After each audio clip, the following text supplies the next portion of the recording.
आमाच्या विशेष बुलेटिनमध्ये आपलं स्वागत आहे। पाहूया विशेष बातमी। काँग्रेसच्या पाठिंब्यामुळे बच्चू कडूंच्या शेतकरी आंदोलनाला मिळालं प्रचंड बळ, राज्यभरात उत्साहाची लाट। आम्ही कुठल्याही पक्षाचे नाही, आम्ही शेतकरी आहोत। ही लढाई शेतकऱ्यांच्या अस्तित्वासाठीची आहे, असं बच्चू कडू म्हणाले।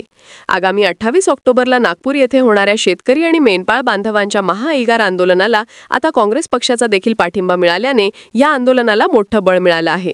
माजी मंत्री आणि प्रहार संघटनेचे नेते बच्चू कडू यांनी काँग्रेस प्रदेशाध्यक्ष हर्षवर्धन सपकाळ यांच्याशी दूरध्वनीवरून संवाद साधत आंदोलनाला दिलेल्या पाठिंब्याबद्दल त्यांचे आभार मानले।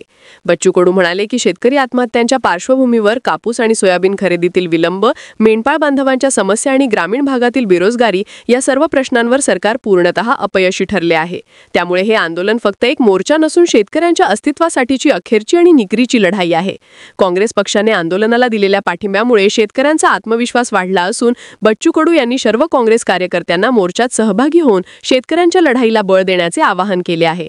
आम्ही कुठल्याही पक्षाचे नाही, आम्ही शेतकरी आहोत आणि ही भावना महाराष्ट्रातील प्रत्येक घरापर्यंत पोहोचली पाहिजे, असेही ते म्हणाले। या आंदोलनाला शेतकरी संघटनेचे नेते अजित नवले, राजू शेट्टी, महादेव जानकर, रविकांत दुबकर आणि विजय जावंधिया यांचाही जोरदार पाठिंबा मिळाला आहे।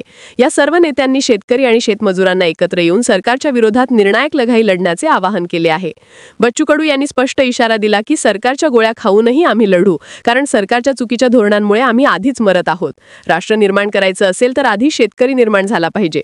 शेतकऱ्यांच्या हक्कासाठी उभारलेले हे आंदोलन आता राज्यव्यापी बनत असून सर्व स्तरातील नागरिक आणि सामाजिक संघटना या लढ्यात सहभागी होत आहेत।